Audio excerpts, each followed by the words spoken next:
जय श्री राम दोस्तों। स्वागत है आप सबका डिम्पल वाणी चैनल में। अरे सालू, तुम अभी तक तैयार नहीं हुई? किटी को लेने स्टेशन चलना है, उत्साहित तरुण ने कहा तो यकीन ही नहीं हुआ कि आज मैं उसी किटी से मिलूंगी जिसने मेरी शादीशुदा जिंदगी का सारा आकर्षण ही चुरा लिया था। आज मैं खुद देखना चाहती थी कि आखिर किटी में ऐसा क्या है जिसका ख्याल 24 घंटे तरुण के दिल दिमाग पर छाया रहता है। 1 साल पहले की सभी घटनाएं मेरे मन मस्तिष्क पर सजीव हो उठी। सुहाग सेज पर मैं शरमाई सकुचाई बैठी थी, खुशबू के झोंके की तरह। जैसे ही तरुण ने कमरे में कदम रखा, मैं छुई मुई सी बन गई। जोर से खिलखिलाते हुए तरुण बोले, किटी ने बिल्कुल ठीक कहा था, पुरुष के स्पर्श से लड़कियां छुई मुई बन जाती हैं। तरुण के मुंह से किटी का नाम सुनकर मेरे मन में उफान की चरम सीमा पर पहुंची प्रेम सरिता का प्रवाह अचानक थम गया। रोमांच, उत्तेजना, स्पर्श सभी निस्तेज पड़ गए। किटी नाम का मेरे मन पर क्या प्रभाव पड़ा, इससे अनभिज्ञ तरुण फिर से बोले, जानती हो सालू, किटी ने मेरा कितना साथ दिया है, हर वक्त हर मौके पर। सुहाग रात से लेकर अब तक तरुण न जाने कितनी बार ये शब्द दोहरा चुके थे, लेकिन आज तो इनका उत्साह अपने चरम पर था। किटी सुंदर है, स्मार्ट है, समझदार है, वगैरह वगैरह। मुझे तो क्या, किसी भी औरत को पति के मुंह से अपनी प्रेमिका की तारीफ नागवार गुजरती होगी। मुझे भी कोफ्त तो होती थी जब किटी के साथ अपने पुराने दिनों की बातें तरुण मेरे साथ शेयर करते थे। बस चलता तो तुरंत रायगढ़ छोड़कर इंदौर चली जाती, लेकिन माँ की सीख याद आ गई, सालू, अपनी बहनों की तरह कोई हरकत मत करना। बचपन से ही मैं दिलेर किस्म की थी, अन्याय तो मुझसे बर्दाश्त नहीं होता था। बीए की परीक्षा देकर लौटी ही थी कि पापा ने मेरे लिए योग्य वर की तलाश शुरू कर दी। मुझे आज भी याद है जब तरुण अपनी माँ के साथ मुझे देखने आए। उनके चेहरे पर मुस्कुराहट थी। वो बार बार छुप छुप कर मुझे ही देख रहे थे, लेकिन उनकी रौबदार माँ मुझसे सवाल पर सवाल दागे जा रही थी। ऐसे सवाल जो आईएएस और आईपीएस इंटरव्यू में भी शायद ही पूछे जाते होंगे। मैं ऊब चुकी थी और बार बार उठने की कोशिश कर रही थी, मगर माँ मुझे इशारे से बिठा देती। उन लोगों ने मुझे पसंद कर लिया और 8 दिन बाद सगाई की रस्म पक्की करने की बात तय कर के चले गए। मैं अपनी खीज रोक नहीं पाई। मम्मा, मुझे भी शादी नहीं करनी है, मैं आगे पढ़ना चाहती हूँ, कुछ करना चाहती हूँ। वो सब शादी के बाद कर लेना, तू तो बड़ी भाग्यवान निकली जो माँ बेटे खुद चल कर आए हैं। दहेज की भी कोई मांग नहीं रखी है, सोने पे सुहागा। तरुण इकलौते हैं, ससुर जी भी नहीं रहे, सास को तो तू संभाल ही लेगी। इकलौते हैं तो लाडले भी बहुत होंगे। एक तो करेला, उस पर नीम चढ़ा, मैंने गुस्से में कहा।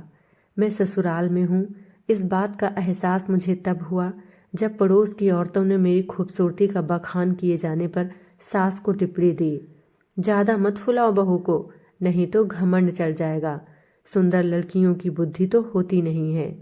मन तो हुआ कोई करारा सा जवाब दूं, पर सोचा कम से कम आज तो घूंघट की लाज रख लेनी चाहिए। सुहाग कछ साधारण ही सजा हुआ था।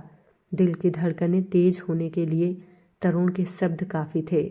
सालू, मैंने तुमसे शादी इसलिए की क्योंकि तुम मेरी माँ की पसंद हो।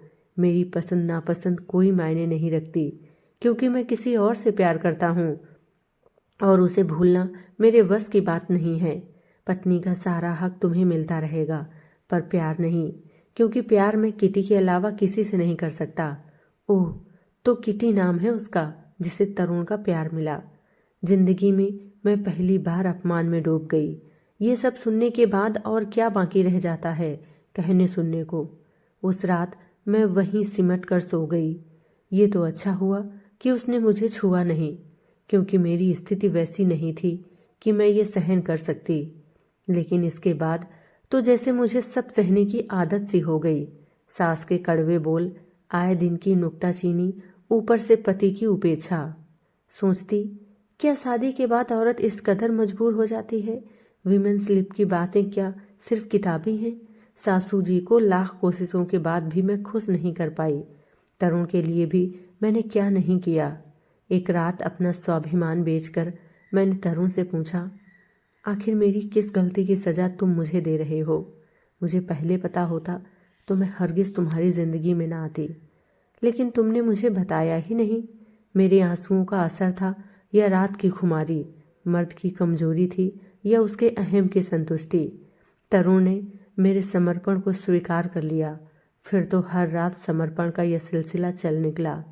इन्हीं अंतरंग पलों में मैंने तरुण से कहा, सच तो यह है तरुण, शुरू शुरू में जब मैं यहाँ आई तो यहाँ की किसी चीज़ से मुझे लगाव नहीं था, लेकिन जाने कब और कैसे मुझे तुम्हारी हर चीज़ से प्यार हो गया। मुझे नहीं पता तुम मेरे बारे में क्या सोचते हो, लेकिन मुझे तो ऐसा लगता है कि मैं तुमसे कभी अलग नहीं रह पाऊंगी। नहीं जानती मेरा अनुमान सही था या गलत, पर ऐसा महसूस हुआ कि उसके दिल का एक कोना थोड़ा पिघल गया। उसने कहा, सालू, तुमसे कुछ भी छिपाना नहीं चाहता। तुम्हारे बिना अब तो मैं भी खुद को अधूरा सा महसूस करने लगा हूँ। तुम अब मेरी आदत बन गई हो, पर कैसे कहूँ कि तुम्हारे पास रहता हूँ तो मुझे वो सुकून नहीं मिल पाता जो मुझे किटी के पास मिलता है। एक तरह से वो मेरा मानसिक संबल है। अपमान, दुख और शर्म का मिला जुला भाव मेरे चेहरे पर फैल गया, जिसे तरुण अंधेरे में न देख सका। उसे सिर्फ मेरे शरीर की जरूरत थी, जिसे वो हक का नाम दे रहा था। लेकिन क्या पत्नी सिर्फ इसी हक की तमन्ना करती है? वो ये भूल गया था कि शारीरिक जरूरत की पूर्ति से अधिक जरूरत एक पत्नी को मानसिक संबल की होती है, जिसका अधिकार उसने किटी को दे रखा था। मैंने पूछा, अगर तुम्हें किटी से इतना प्यार है तो माँ को बताया क्यों नहीं? बताया था, लेकिन माँ नहीं मानी, क्योंकि वो एक साधारण नर्स है। मेरा सारा शरीर ईर्ष्या से सुलग उठा। इसीलिए तरुण पूरी रात मोबाइल ऑन करके व्हाट्सएप देखता रहता है। सच, जिसे हम प्यार करते हैं उसे पाने के लिए चाहे जितने प्रयास मिन्नतें क्यों ना कर लें, जब तक वो हमें ना चाहे हम उसे नहीं पा सकते। मुझे लगा मैं हार चुकी हूँ। तरुण को मैं धीरे धीरे पा रही हूँ, ये भ्रम एक बार की टूट गया था। फिर भी सासू जी से यह सवाल जरूर पूछा कि सब कुछ जानते बूझते हुए उन्होंने मेरी जिंदगी बर्बाद क्यों की। ताजुब है, तुम्हें अभी तक नहीं पता कि मैंने अपने बेटे की शादी किटी से क्यों नहीं की? उन्होंने जवाब देने के बजाय मुझसे ही सवाल पूछा। इसलिए क्योंकि किटी के गर्भाशय में ट्यूमर था। अगर ऑपरेशन द्वारा उसके गर्भाशय को निकाला नहीं जाता तो कैंसर हो सकता था। मुझे वंश चलाने के लिए एक पोता चाहिए था, जो मुझे किटी से मिलने वाला नहीं था। उनके बाकी के शब्द मायूसी में डूब गए। पता नहीं तुम भी माँ बनने के काबिल हो या नहीं। मुझे अपनी औकात का पता चल गया। मैं पत्नी या बहू बनकर नहीं, बच्चे पैदा करने वाली मशीन बनकर इस घर में आई थी। तभी तो मेरे हिस्से में प्यार के बदले वासना, अपनत्व के बदले उपेक्षा आई। पहली बार नफरत हुई थी तरुण से, लेकिन अगले ही पल ये भाव दब सा गया। प्यार शायद है ही ऐसी चीज जो इंसान को इस कदर मजबूर और लाचार कर देता है कि वो सब कुछ समझते हुए भी अपने हक, स्वाभिमान, आदर्श और आत्मसम्मान को ताक पर रखकर सही गलत सब कुछ स्वीकारता चला जाता है। अपने प्रिय पात्र को पाने में हर ओर से नाकामयाबी हासिल होने पर वो टूट तो जाता है, पर झुक नहीं सकता। मैं भी टूट तो चुकी थी, पर दिल के किसी भी कोने से मैंने हार नहीं मानी थी। तरुण का घर छोड़कर जा नहीं सकती थी, क्योंकि अब मैं माँ बनने वाली थी। सासू जी और तरुण की खुशी का पारावार नहीं था। धीरे धीरे तरुण का व्यवहार बदलने लगा। वो अब पहले से ज़्यादा मेरा ध्यान रखने लगा। हर वक्त बच्चे सा मासूम चेहरा लिए सवाल करता, क्या सचमुच मैं बाप बनने वाला हूँ? मैं उसे जबरन काम पर भेजती, लेकिन वो जल्दी ही घर लौट आता। तरुण का प्यार मुझे थोड़ी देर के लिए ही सही खुश जरूर करता, फिर भी मुझे आत्मसंतुष्टि न मिलती। सोचती शायद मैं माँ बनने वाली हूँ, इसीलिए तरुण का व्यवहार पहले से बदल रहा है। कभी सोचती कि ये भी तो हो सकता है कि प्रेगनेंसी के बाद मेरा बच्चा किटी को सौंपकर वो मुझे घर से ही निकाल दे। इतना सोचते ही मैं कांप उठती। 9वें महीने का अंतिम सप्ताह चल रहा था। मैं हॉस्पिटल से सासू जी के साथ ऑटो रिक्शा से वापस घर लौट रही थी कि पीछे से बस का एक जोरदार झटका लगा और हम दोनों सड़क पर आकर गिरी। सासू जी को तो ज़्यादा चोट नहीं आई, लेकिन मुझे अचानक जोरों का दर्द शुरू हो गया। नर्स और डॉक्टरों के शोरगुल के बीच बेहोशी की हालत में भी मुझे आवाज़ सुनाई दी। हालत नाजुक है, पता नहीं दोनों को सही सलामत बचाया जा सकेगा या नहीं। मुझे बच्चे से कोई लेना देना नहीं। डॉक्टर, प्लीज़ सालू को बचा लीजिए। तरुण के शब्द मुझे सालू चाहिए मेरी अंतरात्मा को तृप्त कर गए। मुझे अजीब सा सुकून मिला, लेकिन अगले ही पल अपने बच्चे को खोने का एहसास मुझे अंदर तक झंझोड़ गया। बेहोशी की हालत में भी मेरे मुंह से निकला, तरुण मेरा बच्चा। तरुण मेरे आंसुओं को पोंछता हुआ बोला, तुम्हारा बेटा सही सलामत है, तुम उसकी फिक्र मत करो। सच, मुझे यकीन नहीं हो रहा था।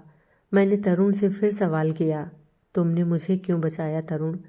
ऐसा मत कहो सालू, मैं तुम्हारे बिना जी नहीं सकता। जब मैं तुम्हें यहाँ लाया तुम्हारी हालत बेहद नाजुक थी। किटी भी यहीं थी, काफ़ी ब्लीडिंग हो चुकी थी। मैंने उसकी ओर देखा तो वो बोली, तरुण बच्चे को ही। आगे के शब्द खो गए, लेकिन मुझे मेरी मंजिल दिखा गए। मैं सोचने लगा, क्या एक औरत इतनी स्वार्थी हो सकती है? लेकिन फिर सोचा, किटी का तुमसे क्या मोह, जब मैं तुम्हारे नज़दीक रहकर तुमसे इतना प्यार पाने के बावजूद अपने सुख की सोचता रहा।